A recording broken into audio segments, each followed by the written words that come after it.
ನನ್ನ ಹೆಸರು ಗೌರಿ. ಹುಟ್ಟಿದಾಗಿನಿಂದಲೂ ನನ್ನ ಬಣ್ಣ ಕಪ್ಪು. ಇಡೀ ಕುಟುಂಬದಲ್ಲಿ ನಾನೊಬ್ಬಳೇ ಕಪ್ಪಾಗಿದ್ದೆ. ಸಮಾಜದಲ್ಲಿ ಹೆಣ್ಣಿಗೆ ಬಣ್ಣವೇ ಸೌಂದರ್ಯದ ಮಾನದಂಡ ಎನ್ನುವಂಥ ಕಾಲ ಅದು. ನನ್ನ ಬಾಲ್ಯವೆಲ್ಲ ಕಪ್ಪೆಂಬ ಅಪಹಾಸ್ಯ ತಿರಸ್ಕಾರಗಳೆಲ್ಲ ಕಳೆಯಿತು. ನೆಂಟರಿಷ್ಟರು ಸಂಬಂಧಿಕರು ಎದುರಿಗೆ ಇಲ್ಲದಿದ್ದರೂ ಹಿಂದೆಯಾದರೂ ಅಯ್ಯೋ ಆ ಗೌರಿಗೆ ಯಾವ ಹುಡುಗ ಸಿಗುತ್ತಾನೋ ಎಂದು ಪಿಸುಗುಟ್ಟುವುದನ್ನು ಕೇಳಿ ಕೇಳಿ ನನ್ನ ಮನಸ್ಸು ಕಂಗಾಲಾಗಿತ್ತು.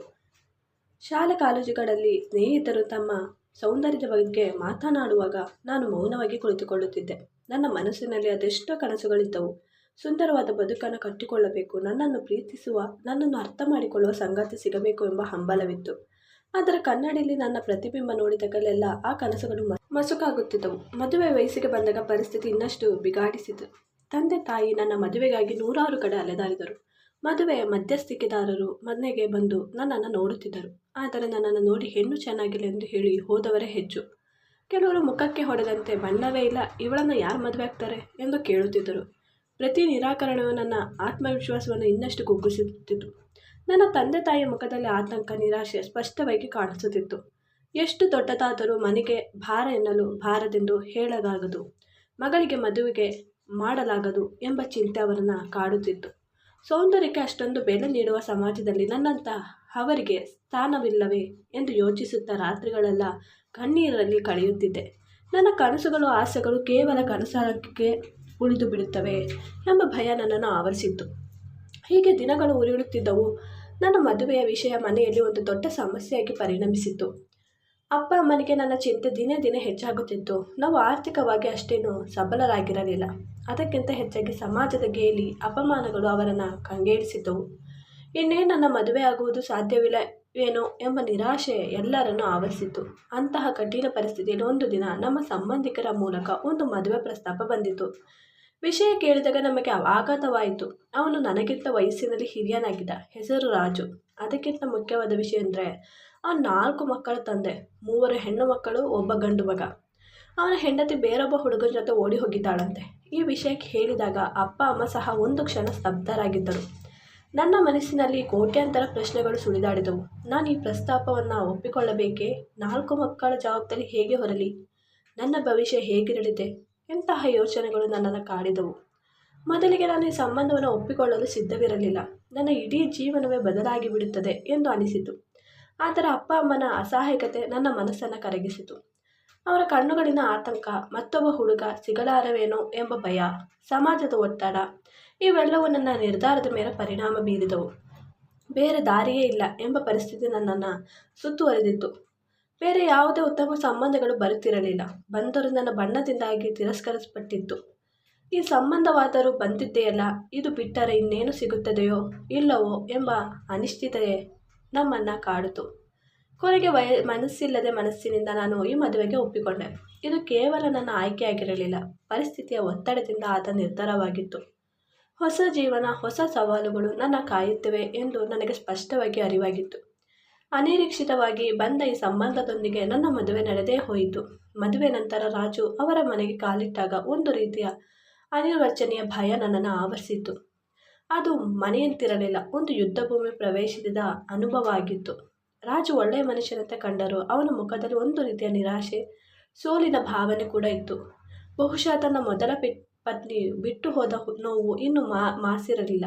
ಆದರೆ ನನ್ನ ನಿಜವಾದ ಸವಾಲು ಎದುರಾಗಿತ್ತು ಅವನ ಮಕ್ಕಳ ಮೂಲಕ. ರಾಜು ಅವರಿಗೆ 3 ಹೆಣ್ಣು ಮಕ್ಕಳು, ಸುಮಾ, ರಮಾ, ಸೀಮಾ ಹಾಗೂ ಒಬ್ಬ ಮಗ ರಾಘು. ಅವರ ತಾಯಿ ಅವರನ್ನು ಬಿಟ್ಟು ಹೋಗಿ 1 ವರ್ಷ ಕಳೆದಿತ್ತು. ಮಕ್ಕಳಿಗೆ ತಮ್ಮ ತಾಯಿಯ ಮೇಲಿದ್ದ ಪ್ರೀತಿ, ಅವಳು ಇದ್ದಕ್ಕಿದ್ದಂತೆ ಬಿಟ್ಟು ಹೋಗಿದ್ದರಿಂದ ಉಂಟಾದ ಆಘಾತ, ಕೋಪ ನನ್ನ ಮೇಲೆ ತಿರುಗಿತು. ಅವರು ನನ್ನನ್ನು ತಮ್ಮ ತಾಯಿಯ ಸ್ಥಾನಕ್ಕೆ ಬಂದ ಹೊರಗಿನವಳಾಗಿ ನೋಡಿದರು. ನನ್ನ ಮೊದಲ ದಿನದ ಸ್ವಾಗತವೇ ಒಂದು ರೀತಿಯ ಶೀತಲ ಸಮರವಂತಿತ್ತು. ಸುಮಾ, ರಾಜು ಅವರ ದೊಡ್ಡ ಮಗಳು, ನನ್ನನ್ನು ನೇರವಾಗಿ ಪ್ರಶ್ನಿಸಿದಳು. ನೀನ್ಯಾಕೆ ನಮ್ಮ ಮನೆಗೆ ಬಂದೆ? ನಮ್ಮಪ್ಪ ನಮ್ಮಮ್ಮ ಬರಲ್ವಾ? ಅವಳ ಕಣ್ಣುಗಳಲ್ಲಿ ಕೋಪ, ನೋವು, ಭಯ ಎಲ್ಲವೂ ಒಟ್ಟಾಗಿ ಮಿಂಚಿದವು. ರಮಾ, ಸೀಮಾ ಮುಗುಳು ನಗೆದೆ ದೂರವೇ ನಿಂತು ನನ್ನನ್ನು ಅನುಮಾನದಿಂದ ನೋಡಿದರು. ರಾಘು ಇನ್ನೂ ಚಿಕ್ಕವನಾಗಿದ್ದರಿಂದ ಅಕ್ಕಂದಿರ ಮನಸ್ಥಿತಿ ಅವನ ಮೇಲೂ ಪರಿಣಾಮ ಬೀರಿತ್ತು. ನಾನು ಅವರಿಗೆ ಹತ್ತಿರವಾಗಲು ಪ್ರಯತ್ನಿಸಿದಾಗಲೆಲ್ಲ ಅವರು ನನ್ನನ್ನು ದೂರ ತಳ್ಳಿದರು. ನಾನು ಅವರೊಂದಿಗೆ ಮಾತನಾಡಲು ಹೋದರೆ ಅವರು ಓಡಿ ಹೋಗುತ್ತಿದ್ದರು. ಅವರಿಗೆ ಏನಾದರೂ ತಿನ್ನಲು ಕೊಟ್ಟರೆ ಬಿಸಾಡುತ್ತಿದ್ದರು ಅಥವಾ ತಿನ್ನಲು ನಿರಾಕರಿಸುತ್ತಿದ್ದರು. ವಿಶೇಷವಾಗಿ ಹೆಣ್ಣು ಮಕ್ಕಳು, ನೀನು ನಮ್ಮ ತಾಯಿಯಲ್ಲ, ನೀನು ನಮಗೆ ಬೇಡ ಎಂದು ಪದೇ ಪದೇ ಹೇಳುತ್ತಿದ್ದರು. ಅವರ ಮಾತಿನಲ್ಲಿ ಸಿಟ್ಟಿಗಿಂತ ಹೆಚ್ಚಾಗಿ ನೋವು, ಅನಾಥ ಭಾವ ಎಂದು ಕಾಣಿಸುತ್ತಿತ್ತು. ನನ್ನನ್ನು ಕಂಡರೆ ಅವರು ಕೋಪದಿಂದ ನೋಡುತ್ತಿದ್ದರು. ಸದಾ ಅವರ ಮುಖದಲ್ಲಿ ಅಸಮಾಧಾನ ಎದ್ದು ಕಾಣುತ್ತಿತ್ತು. ನಾನು ಅವರ ಬದುಕಿನಲ್ಲಿ ಅನಗತ್ಯವಾಗಿ ಪ್ರವೇಶಿಸಿದವಳಂತೆ, ಅವರ ತಾಯಿಯ ಸ್ಥಾನವನ್ನು ಕಸಿದುಕೊಳ್ಳುವನಂತೆ ಅವರಿಗೆ ಭಾಸವಾಗಿತ್ತು. ಆ ಮಕ್ಕಳು ನನ್ನನ್ನು ಸಂಪೂರ್ಣವಾಗಿ ನಿರಾಕರಿಸಿದಾಗ ನನ್ನ ಮನಸ್ಸು ಭಾರವಾಯಿತು. ಈ ಜವಾಬ್ದಾರಿಯನ್ನು ನಾನು ನಿಭಾಯಿಸಬಲ್ಲೆನೆ ಎಂದು ನನಗೆ ನಾನೇ ಪ್ರಶ್ನಿಸಿಕೊಳ್ಳಲು ಪ್ರಾರಂಭಿಸಿಕೊಂಡಿದ್ದೆ. ಮಕ್ಕಳ ಅಸಮಾಧಾನ, ಕೋಪ ನನ್ನ ದಿನನಿತ್ಯದ ಬದುಕಿನ ಭಾಗವಾಗಿತ್ತು. ನಾನು ಎಷ್ಟೇ ಪ್ರಯತ್ನಿಸಿದರೂ ಅವರು ನನ್ನನ್ನು ಒಪ್ಪಿಕೊಳ್ಳುತ್ತಿರಲಿಲ್ಲ. ಅವರ ಮನಸ್ಸಿನಲ್ಲಿ ತಮ್ಮ ತಾಯಿ ಬಿಟ್ಟು ಹೋದ ನೋವು ಆಳವಾಗಿ ಬೇರುತ್ತಿತ್ತು. ಆ ನೋವು ನನ್ನ ಮೇಲೆ ಸಿಟ್ಟಾಗಿ ಹೊರಬರುತ್ತಿತ್ತು. ನಾನು ಅವರಿಗೆ ಅಡುಗೆ ಮಾಡಿದರೆ ನಮ್ಮ ಅಮ್ಮ ಹೀಗೆ ಮಾಡ್ತಿದ್ರು, ನೀನು ಚೆನ್ನಾಗಿ ಮಾಡಿಲ್ಲ ಎನ್ನುತ್ತಿದ್ದರು. ಬಟ್ಟೆ ತೊಳೆಯಲು ಹೋದರೆ ನಮ್ಮ ಬಟ್ಟೆ ಮುಟ್ಟಬೇಡ ಎನ್ನುತ್ತಿದ್ದರು.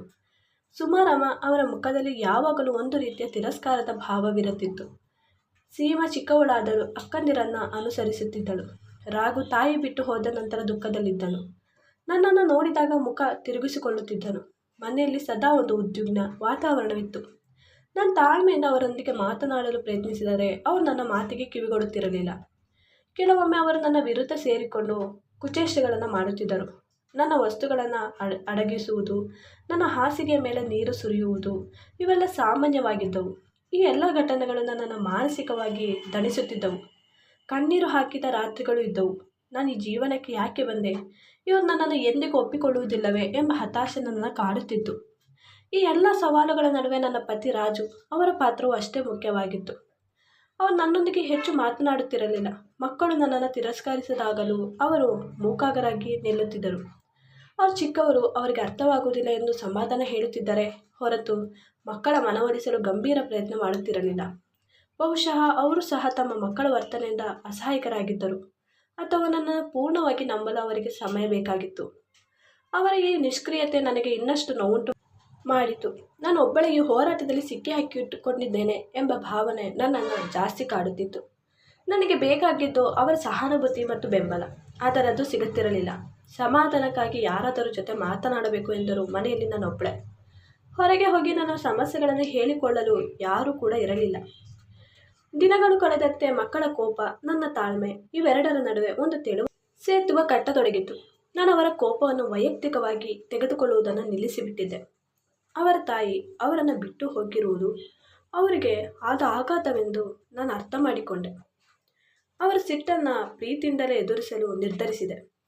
ಅವರು ನನ್ನನ್ನು ದೂರ ತಳ್ಳಿದಾಗಲೆಲ್ಲ ನಾನು ಇನ್ನಷ್ಟು ಪ್ರೀತಿಯಿಂದ ಅವರನ್ನು ಹತ್ತಿರ ಸೆಳೆದೆ. ಮೊದಲಿಗೆ ನಾನು ಸುಮನ ಮೇಲೆ ಗಮನ ಹರಿಸಿದೆ. ಅವಳು ಶಾಲೆಗೆ ಹೋಗಲು ಇಷ್ಟಪಡುತ್ತಿರಲಿಲ್ಲ. ಒಂದಿನ ಅವಳು ಶಾಲೆಯಿಂದ ಬಂದಾಗ ತುಂಬ ಅಳುತ್ತಿದ್ದಳು. ಕಾರಣ ಕೇಳಿದಾಗ ಗಣಿತದಲ್ಲಿ ಕಡಿಮೆ ಅಂಕೆ ಬಂದಿದ್ದಕ್ಕೆ ಶಿಕ್ಷಕರು ಬೈದಿದ್ದರು ಎಂದು ಹೇಳಿದಳು. ಆ ದಿನ ನಾನು ಅವಳೊಂದಿಗೆ ಕುಳಿತು ಗಣಿತವನ್ನು ಪಾಠ ಮಾಡಿದೆ. ಅವಳ ಅನುಮಾನಗಳನ್ನು ಸ್ಪಷ್ಟಪಡಿಸಿದೆ. ಆ ದಿನದಿಂದ ಪ್ರತಿದಿನ ಶಾಲೆ ಮುಗಿದ ನಂತರ ಅವರೊಂದಿಗೆ ಕುಳಿತು ಪಾಠ ಮಾಡಲು ಪ್ರಾರಂಭಿಸಿದೆ. ರಮಣಿಗೆ ಕಥೆಗಳನ್ನು ಹೇಳುತ್ತಿದ್ದೆ. ಸೀಮಾಳಿಗೆ ಚಿತ್ರಗಳನ್ನು ಬಿಡಿಸಲು ಸಹಾಯ ಮಾಡುತ್ತಿದ್ದೆ. ರಾಘು ಜೊತೆ ಆಟವಾಡುತ್ತಿದ್ದೆ. ಅವರಿಗೆ ಬೇಕಾದ ತಿಂಡಿಗಳನ್ನು ಮಾಡಿಕೊಡುತ್ತಿದ್ದೆ. ಅವರನ್ನು ಎಲ್ಲಿಗೂ ಕಳುಹಿಸದೆ ನಾನೇ ಅವರ ಜೊತೆ ಕಾಲ ಕಳೆಯುತ್ತಿದ್ದೆ. ಒಂದಿನ ಸೀಮಾ ಕಾಯಿಲೆ ಬಿದ್ದಳು. ರಾತ್ರಿ ಪೂರ್ತಿ ಅವರ ತಲೆಗೆ ಬಿಸಿ ನೀರು ಪಟ್ಟಿ ಹಾಕಿ ಔಷಧಿ ಕೊಟ್ಟು ಅವಳ ಪಕ್ಕದಲ್ಲೇ ಕುಳಿತೆ. ಆ ರಾತ್ರಿ ಅವಳು ನನ್ನ ಕೈ ಹಿಡಿದುಕೊಂಡು ಮಲಗಿದಳು. ಮರುದಿನ ಬೆಳಗ್ಗೆ ಅವಳು ನನ್ನನ್ನು ನೋಡಿ ನಕ್ಕಾಗ ನನ್ನ ಕಣ ತುಂಬಿ ಬಂತು. ಆ ಕ್ಷಣದಿಂದ ಮಕ್ಕಳು ನನ್ನನ್ನು ಒಪ್ಪಿಕೊಳ್ಳಲು ಪ್ರಾರಂಭಿಸಿಕೊಂಡರು. ಸುಮಾ ತನ್ನ ಸಮಸ್ಯೆಗಳನ್ನು ನನ್ನೊಂದಿಗೆ ಹಂಚಿಕೊಳ್ಳಲು ಶುರು ಮಾಡಿಕೊಂಡಿದ್ದಳು. ರಮಾ ಮತ್ತು ಸೀಮಾ ನನ್ನನ್ನು ಅಮ್ಮ ಎಂದು ಕರೆಯಲು ಪ್ರಾರಂಭಿಸಿದರು. ರಾಘು ನನ್ನನ್ನು ಬಿಟ್ಟಿರಲು ಸಾಧ್ಯವಿಲ್ಲ ಎನ್ನುವಷ್ಟು ಹತ್ತಿರವಾಗಿದ್ದನು.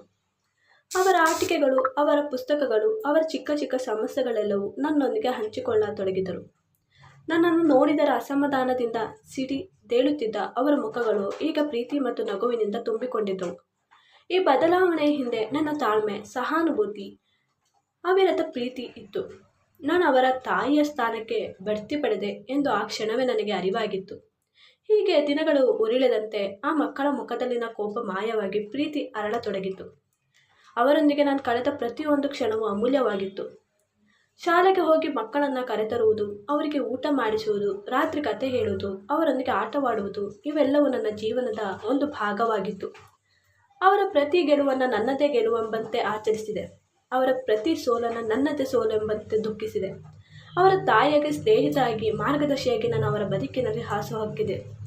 ರಾಜು ಸಹ ನನ್ನ ಈ ಪರಿವರ್ತನೆ ನೋಡಿ ಆಶ್ಚರ್ಯಪಟ್ಟಿದ್ದರು. ಅವರ ಕಣ್ಣುಗಳಲ್ಲಿ ನನಗೆ ಗೌರವ, ಪ್ರೀತಿ ಎದ್ದು ಕಾಣಿಸುತ್ತಿತ್ತು. ನಮ್ಮ ನಡುವಿನ ಸಂಬಂಧವು ಬಲಗೊಂಡಿತ್ತು, ಏಕೆಂದರೆ ಮಕ್ಕಳು ನಮ್ಮನ್ನು ಒಟ್ಟಿಗೆ ಸೇರಿಸಿದರು. ಇಂದು ನನ್ನ ಜೀವನ ಸಂಪೂರ್ಣವಾಗಿ ಬದಲಾಗಿದೆ. 4 ಮಕ್ಕಳ ತಾಯಿಯಾಗಿ, ಒಬ್ಬ ಹೆಮ್ಮೆಯ ಗೃಹಿಣಿಯಾಗಿ ನಾನು ಬದುಕುತ್ತಿದ್ದೇನೆ. ನನ್ನ ಬಣ್ಣದ ಕಾರಣಕ್ಕೆ ನನ್ನನ್ನು ತಿರಸ್ಕರಿಸಿದ ಸಮಾಜ ಇಂದು ನನ್ನ ತ್ಯಾಗ ಮತ್ತು ಪ್ರೀತಿಯನ್ನು ಮೆಚ್ಚಿ ಮಾತನಾಡುತ್ತದೆ. ರಾಜು, ಮಕ್ಕಳ ಮತ್ತು ನಾನೀಗ ಒಂದು ಸುಂದರ ಕುಟುಂಬ. ಈ ಕಥೆಯಿಂದ ನಾನು ಕಲಿತ ದೊಡ್ಡ ಪಾಠವೇನೆಂದರೆ, ಪ್ರೀತಿ, ತಾಳ್ಮೆ ಮತ್ತು ಸಹಾನುಭೂತಿಗೆ ಅಸಾಧ್ಯವಾದುದು ಯಾವುದೂ ಇಲ್ಲ. ಕೇವಲ ಬಾಹ್ಯ ಸೌಂದರ್ಯಕ್ಕಿಂತ ಆಂತರಿಕ ಗುಣಗಳು ಹೆಚ್ಚು ಮುಖ್ಯವೆಂದು ನಾನು ನನ್ನ ಜೀವನದ ಮೂಲಕವೇ ಅರ್ಥ ಮಾಡಿಕೊಂಡೆ. ನನ್ನಂತಹ ಪರಿಸ್ಥಿತಿಯಲ್ಲಿರುವವರಿಗೆ ನಾನು ಹೇಳಬಯಸುವುದಷ್ಟೇ, ಸಮಾಜ ನಿಮ್ಮನ್ನು ಯಾವ ರೀತಿಯಲ್ಲಿ ನೋಡುತ್ತದೆ ಎಂಬುದು ಮುಖ್ಯವಲ್ಲ. ನಿಮ್ಮೊಳಗಿರುವ ಶಕ್ತಿ, ಪ್ರೀತಿ, ಛಲವೇ ಮುಖ್ಯ. ಕಷ್ಟಗಳು ಬಂದಾಗ ಧೈರ್ಯ ಗುಂತಬಾರದು.